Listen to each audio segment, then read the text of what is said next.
third game here in 6 days, and each time I think we're playing a team with a little bit more talent level. Each time we go along, I was really impressed with Central Michigan. I think they'll have a good year.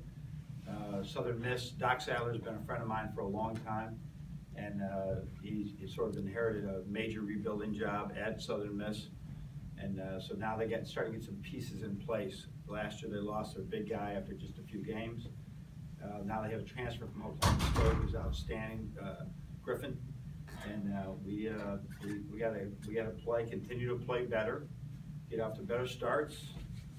We probably will see some man-to-man for the first time, so it'll be interesting to see how we perform against the man-to-man. I hope we haven't forgot how to perform against the man-to-man.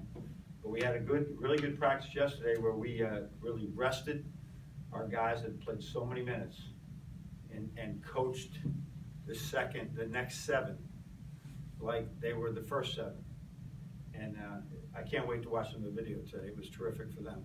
So I saw some great strides yesterday from our young guys, and hopefully we can get them in the game, and then we can see it more in the games as well. Max, you want to start something? Yeah, Coach, you mentioned that you might see some man-to-man tomorrow. You the first time all season. Do you see that as the best chance to sort of evaluate the point guards on a more like normal basis?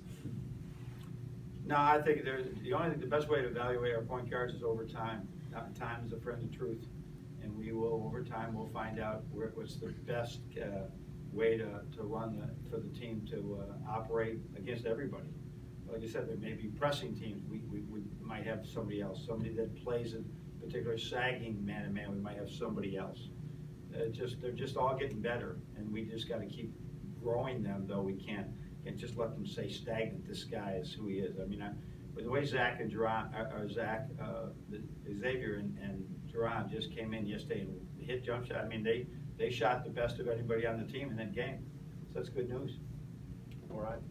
You said the other night that might have been the best game John Teskey has played. Mm-hmm. How do you build on that going forward?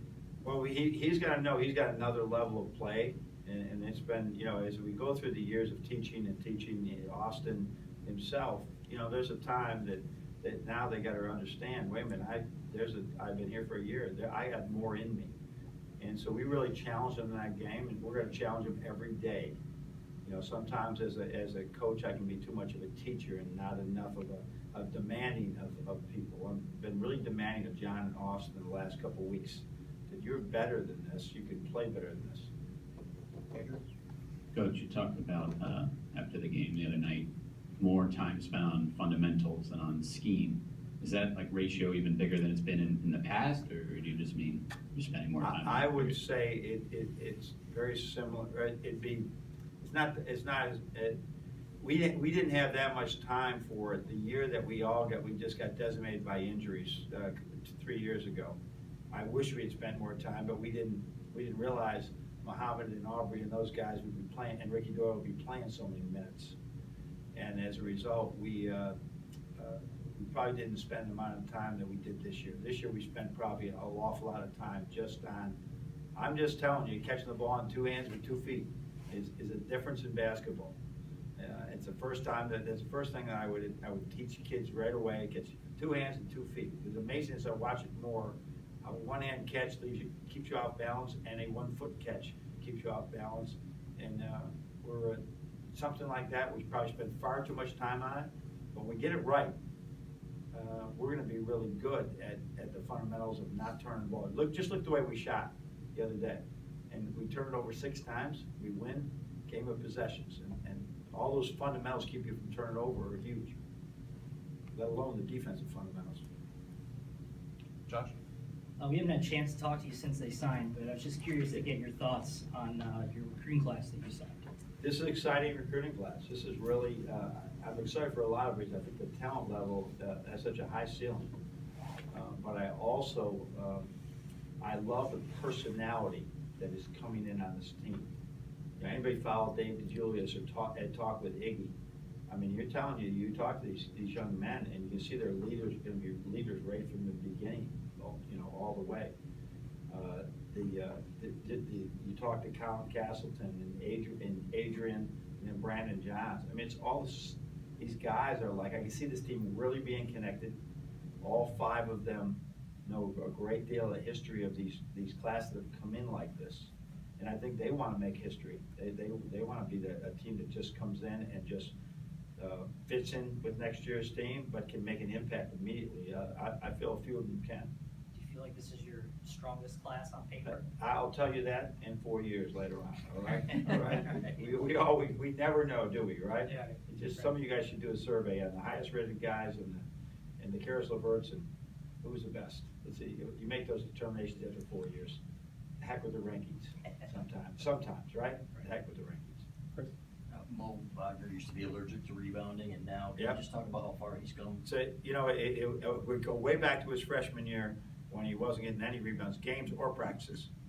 And we kept emphasis, he says, you know, nobody ever really told me to do this before.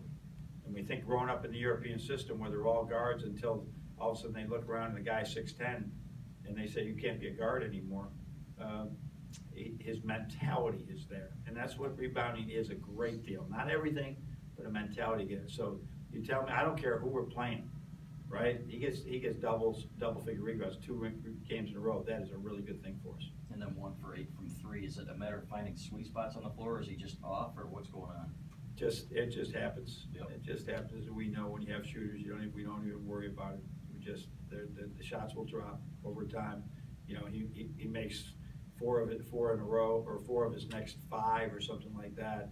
And all of a sudden, you know, then he's 5 for 13 and everything's good, so. Brandon? An annual question for you.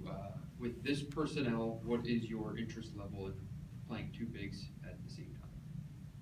Very little, I think. I just don't see that in today's game, you know, but I do think Mo is much more equipped at guarding a 4-man. It's not about offense here. It is about defense. Mo is much more equipped at playing a 4 than he would have been before. So maybe when we play a couple of these, I don't know if there's a team right now in this league that is playing with 2 traditional bigs. And so that could be hard. And I think all our bigs were like power bigs, and we saw a team that couldn't shoot well, was small, would be up, but every team that plays small has shooters all over the place. But it could happen. It could happen.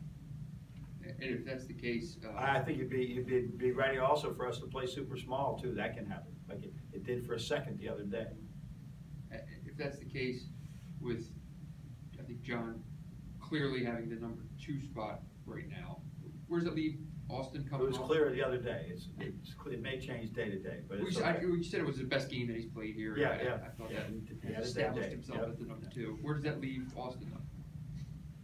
Today he could be the number 2, right? They're battling every single day and they gotta do it, but there's gotta be, when you're a freshman and a sophomore, for some reason you still doesn't have the sense of urgency that you need to understand that this goes quickly, right? And they have to sense it, grab that sense of urgency and say, I need to find ways to progress faster without just letting the coaches can't be the only ones that are pushing. We're leading, you know, we've been pushing the progression, we've been leading the progression, but they got to champion that as well. And I believe they are. I just think they're trying to figure out, how do I do that? Well, you got to really break a sweat. You got to really play hard, and they're learning that. Casey? When you look at Southern Miss, you look at a coach like Doc Sadler, who used to coach in the Big Ten. Uh-huh. So what's his coaching style compared to yours? Like, Well, he's always been, you know, they played like 10% zone last year, but very much of a containing man-to-man, fundamentally sound teams, play from the inside out. They really have done, he's been a great job at just getting players to play fundamentally sound and just win with strong man-to-man defense. Chris? You said Isaiah didn't bring the energy level that you'd expected. Just talk about his progression. What's the next step? Yeah, I don't know. I probably, after watching the video, I held him for one mistake, and it really, somebody else gunned that play up, and so he was slow because he was wondering what was going on. But no, he's making great progression. Really good. Really pleased with him right now. Talk about his shooting, and is this a guy that's going to be that guy at that position that's going to be able to shoot? He's going to be a really good player. He's going to be able to do everything. Andrew?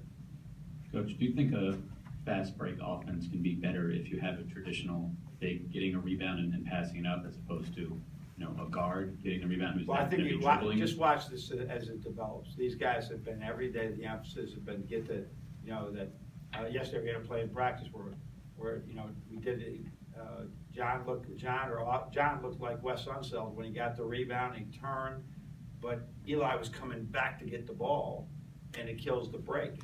And we've been really working at John, playing big, and just getting that ball out earlier so that we can get the numbers going the right way. Watch as it happens, but our guard, now, we've had times where we've had not as strong a defensive rebounding centers. So they boxed and our guards got the rebounds. I don't think you're gonna see that with this team. I think all three of these big guys should be able to rebound and outlet and be more of a traditional break. And then, how much data do you need, game data, before you get worried about like 3-point shooting defense? Or is it too, right now? Probably, it's, I think it's better than it was last year at this time, so that's good news. Last year, nobody missed. No, I think both, there's some shots, you just gotta look at it and just say, wait a minute, we were on that one, right? But transition D has got us a couple of times, and it gets us every day. Luke Wilson is dotting us every day in transition defense because in practice, because it's two guys are running to the same guys. And it's the communication that for a whole, it's like you don't do anything all summer long, and there's never attention to transition defense all summer. And then you start playing it, and we have not been good at that, and that's 2 or 3 stops away from a really good defensive field goal percentage. Brendan? You said on Monday that Duran is playing with a different style. What does that mean? I think that they were, for him, he had the ball in his hands all the time. For example, if Charles Matthews gets a rebound, I do not want Duran to beg for the ball. I want Duran to run the court and let Charles take it up the middle. Very difficult, we feel, to match up with multiple pushmen. But he's used to always going back to the ball and having the ball in his hands 90% of the time. And while he'll have the ball more than the others, he can't have the ball all the time in his hands. Trey Burke didn't have the ball probably the most volume ever, but Derek Walton didn't have the ball in his hands nearly as much as Trey Burke. And he'll have the ball in his hands more, but it's not that dominating like he was at Ohio U. And he's just sort of got to get used to that. And then defensively, the same thing. They have a very low gap, low catch defense. We have a high gap, and he's been caught several times in low gaps and giving up threes. So those two different styles, he's got to get used to it. You've done one for 3 years, and then you can do one for 4 weeks. Very difficult to make that change, and he's trying really hard. Nick? So with Duran, is it still something where, I don't want to say his head's spinning, but is it still? No, it really slowed down. Yesterday, we threw we did what I call a beauty contest where the first team does a play and the second team tries to do it better, just dummy it. He was on everything, like 100%, whatever we threw at him. 2 weeks ago, there was still that tape delay of 1 second, right, 1 second. So I see a lot of promise for him. He certainly won't have the same role and lead us in scoring like he did at OU. He may, I don't want to say that, but he is really, he's sort of just trying to still fit in and find his role, and we're going to keep giving him minutes and practicing games so he can feel comfortable. You're seeing that process increase in the last week or two, the rep, Yeah, less tape delay. Yeah, more. exactly. Anything else? Okay, thanks everyone.